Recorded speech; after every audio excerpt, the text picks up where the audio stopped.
Welcome to Overthinking Eurovision. I'm Matt Rather. We learned two things watching the finals of the 2023 Eurovision Song Contest. First, apparently it costs money to vote. I just sort of assumed that the deal with living in Europe was that you pay a 70% tax rate, but in exchange you get free healthcare and the right to vote for Eurovision. Is this what those protesters in France are mad about?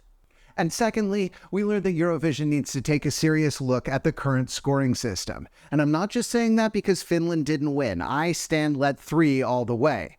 I'm saying that because newspapers around the world were running stories like this, and it's not a great look for the EBU. So let's back it up. On February 25th, 2023, 7 acts competed in Finland's national final. Käärijä didn't just win, the number of points he won from the televote was greater than the points awarded to the other 6 acts combined. But something else happened on February 25th. The same day as Käärijä cha-cha-cha'd his way into our hearts, Loreen released Tattoo. Wee Blogs later reported that it smashed all streaming records for a Melfest song, debuting at #1 on the Swedish charts. So even back in late February, it was clear that Eurovision 2023 was going to come down to these 2 acts. The favorite was always the former champion. She had an amazing voice, a song crafted in a lab by Sweden's best pop scientists, and a stage show that should probably win some kind of cinematography prize at Cannes. On the other hand, there was the funny guy, with the crazy party song and the unforgettable shirt. In our analysis of Tattoo, we predicted that Käärijä would emerge with a narrow victory, losing the jury vote, but making up for it with a massive popular vote total. Now, he did certainly get a massive popular vote total. In fact, Käärijä is tied for second highest televote total in the last 10 years. The only group that beat him is Kalush Orchestra. If you had told us last week that Käärijä was going to score the same number of televoting points as Salvador Sobral, and that Loreen would not get a single 12 points from any country in the televoting, we would have assumed that Finland had this thing in the bag. Instead, it lost by 57 points. And the reason was Loreen didn't just win the jury vote, she dominated it. With just a few countries reporting, Sweden had nearly twice as many jury votes as its nearest competitor, and they maintained that commanding lead through the whole presentation, which really is like it's a small, oh my god, Iceland, there are kids watching. Sweden ended up with 190 more jury votes than Finland. This was basically an impossible gap to bridge, even if you had Estonia's magical bridge-building abilities. Let's imagine that Finland had gotten Ukraine's historic televote from last year, 439 points. In that case, it would have beaten Sweden, but only by 6 points. But we want to pause and remind people that however much you might hate the result, Loreen herself does not deserve any of that hate. Loreen gave a great performance, and she has radiated nothing but sweet yoga mom vibes all spring. So when we log into Reddit and see a post announcing her amazing second victory has thousands of comments and 0 upvotes, it makes us sad for her. There are already a bunch of conspiracy theorists claiming that the juries were rigged so that Sweden could host Eurovision on the 50th anniversary of ABBA's historic win. You gotta admit, it's a pretty useful coincidence. ABBA has declined participating in any Eurovision event over the years, including the show's 60th anniversary gala in 2015. However, if Sweden were hosting Eurovision on the 50th anniversary of ABBA's win, then maybe they'd finally agree to reunite, and Eurovision producer Martin Osterdahl would score the biggest television event of the century. If you change your mind,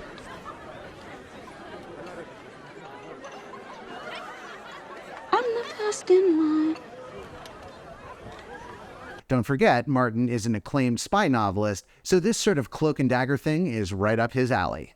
And it would be very funny if Martin cracked down on a voting scandal in 2022 just to provide cover to rig the vote himself in 2023. Right now, I think this is just a conspiracy theory. In order to actually fix the jury vote, you'd have to collude with dozens, if not hundreds, of voters all over Europe, and if just one of them leaked it, the entire EBU would probably implode. However, if ABBA actually does appear at next year's Eurovision, then it's worth asking if Loreen's insurmountable jury vote total wasn't a little too convenient. So let me try to put that jury vote in perspective. In 2012, Lorraine won the contest with a song that still gets radio play today, and what is widely considered to be one of the best stagings ever. That year, the jury vote gave her 12.15% of the total jury votes available. This year, the jury gave Tattoo 15.84% of the total jury votes. And while there are certainly people out there who prefer Tattoo to Euphoria, that is probably not a majority opinion. Let's look at last year's jury breakdown. There were 4 songs within 100 points of each other, all reflecting different ideas of excellence. Spaceman showcased the amazing vocal abilities of Sam Ryder. Hold Me Closer had that slick Swedish sound. Slow-Mo was maybe the best dancing we've ever seen at Eurovision. And Stefania combined folk sounds with some super difficult high-speed rapping. This year, there was nobody within 100 points of Lorraine.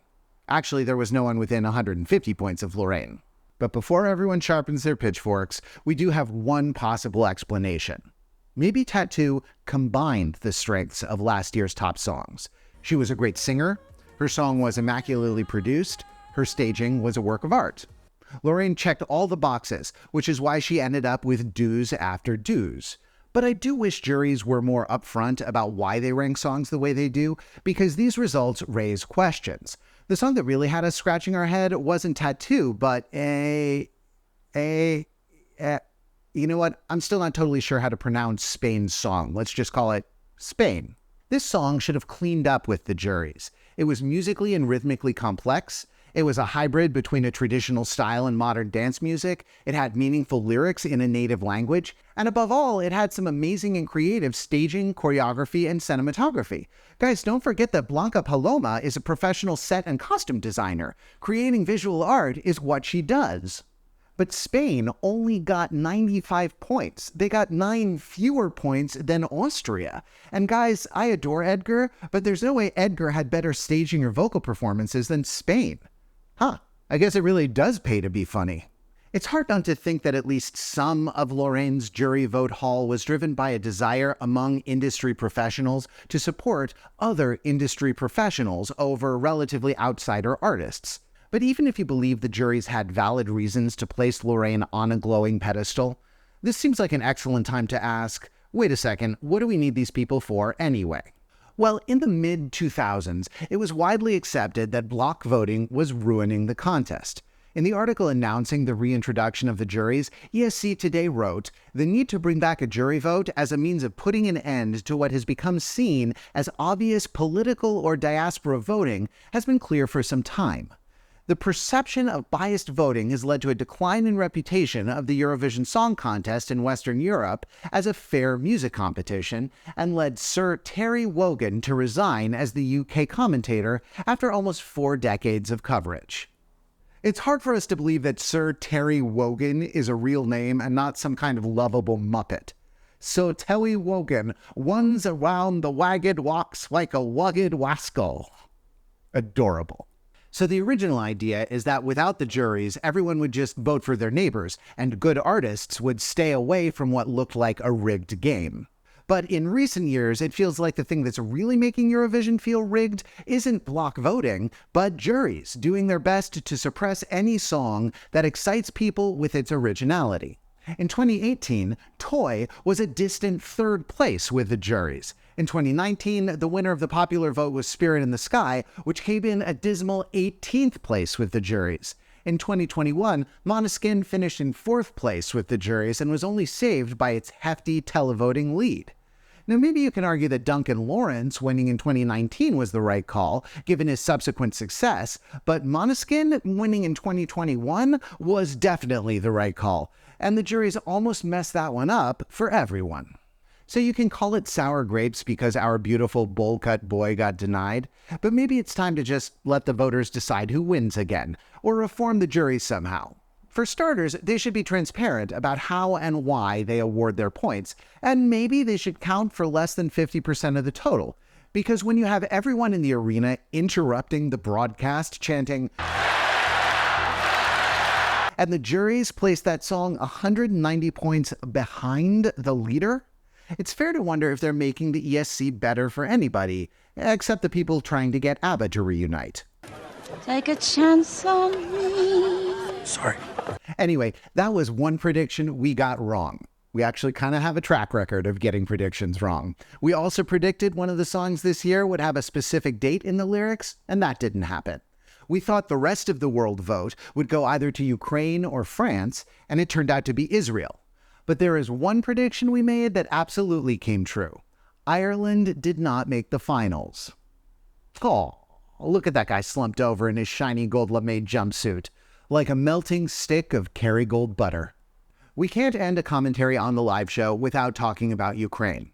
Obviously, we owe this year's venue to the ongoing war, and at every stage each presenter, national vote announcer, and special guest was at pains to acknowledge the country where Eurovision should have been held. But the party atmosphere, and don't get me wrong, you can't begrudge Ukrainians any chance to party, still couldn't mask how tragic their situation is. The arena section full of displaced Ukrainians was cheering, but their plight was heartbreaking.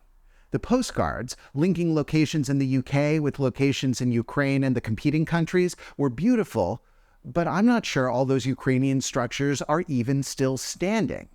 You have hearts of steel, Ukraine, but I hope that next year, or much sooner, you have safe beds to sleep in. Also, my boys in Let 3 were almost entirely ignored by the juries, but thanks to the popular vote, they finished in the top 10. My unlived life involves founding a revolutionary performance art collective to produce alienating, confounding, and politically engaged theater in every medium available to me. You are doing that, Let 3, and we are all better for it. Shh. After the grand final, we invited you to vote for the Overthinking It Awards, and hundreds of you responded. And while I pretend to tally up the winners, here's some Eurovision art that viewers sent to us.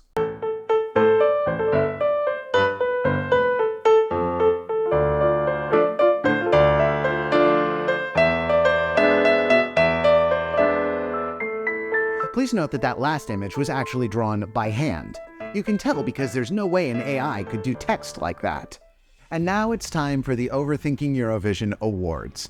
I would wear a suit for this, but I've already got it packed up for my honeymoon to France and Spain this week. First up, the Kilometers of Fun Award. Give it to the act that you most want to go on a fun summer road trip with. And even though Kärja didn't win Eurovision, he won a place in your Volkswagens. As for the destination, the ideas we received included wherever the biggest sauna in the world is, follow a Rammstein tour, to Puerto Rico to drink pina coladas, and our favorite, to whatever crazy and whatever party he wants. Next, the Partners in Crime Award for the act that you most want to help you commit a high-stakes heist. This one goes to Croatia's Agent Provocateur Let 3. Many of you had the idea of using them as a distraction so epic that you can just grab the Mona Lisa and walk out the door. The Shower Power Award goes to the song you sing the most in the bathroom. Voting was close here, gang, but Cha Cha Cha is the winner, and that's super impressive since it's in Finnish. Edgar came in second, by the way. Next, the Interior Decoration Award. You're redecorating your house. Which staging are you using as an inspiration? This was the closest category of all, but Kärja pulls in his third award. Now at first, this confused us, because who wants to live inside a wooden shipping crate? But then we had Ophelia from the Discord work out some AI depictions of what a Kärja-inspired house might look like.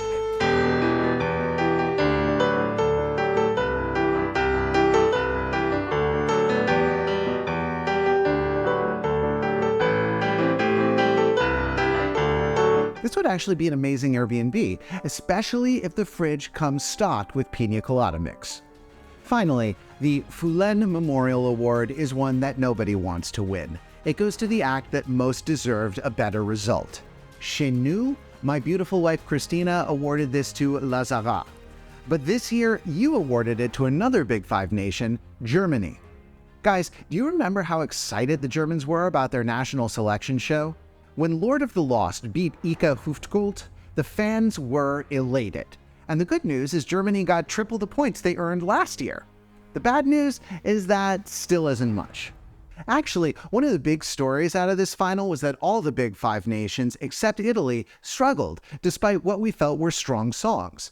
Which is nothing new, but after Spaceman and Slow Mo last year, it briefly seemed like the Big Five were competitive again. False alarm, everybody. The rest of Europe still hates you guys. Well, gang, that's about it for another season of Overthinking Eurovision. If you missed any episodes, check out our playlist for over 4 hours and 45 minutes of song reviews, data analysis, and an animated unicorn with a very adorable voice. Unrelated, I would like to thank my wife, Christina, for the long hours she spent working the teleprompter, standing right there, and watching me repeatedly mispronounce things. She not only made all these videos possible, she made them a lot of fun to make. We'll be posting some outtakes later this week. La Sahara, alors, comment dit-on la Sahara en français? Je ne parle pas le français. Obviously. We benefit from insights from our esteemed home team of overthinkers, including these gentlemen, depicted by Midjourney in order of increasingly impressive beard. That's Mark, Pete, and Jordan. But one contributor towers above them all, like Hannah Waddingham towered above Graham Norton. That is Matt Belinkie, our writer, editor, producer, AI prompt engineer, and CGI mastermind. His knowledge, taste, and excellent motion graphics, like the one I assume he is putting on top of this voiceover, makes these videos sing even more perfectly than Alessandra nailing the high note in Queen of Kings. Among his many good qualities, I particularly admire his Croatia shirt. Shit, comrade. Finally, we want to extend a big thank you to everyone on the Overthinking Eurovision Discord. They gave us all kinds of cultural insights, they helped us translate interviews and articles, they caught a lot of embarrassing mistakes in the scripts, and they used the International Phonetic Alphabet to teach me to pronounce Lorraine. They put together surveys, produced AI art, and even did some video editing. And they were a heck of a lot of fun to live chat the semis and grand final with. So Discord gang, thank you. These videos wouldn't have been nearly as good without all your help. And hey, if the idea of doing unpaid labor for a small YouTube channel sounds exciting to you, now is the perfect time to join the Discord so you're ready for 2024.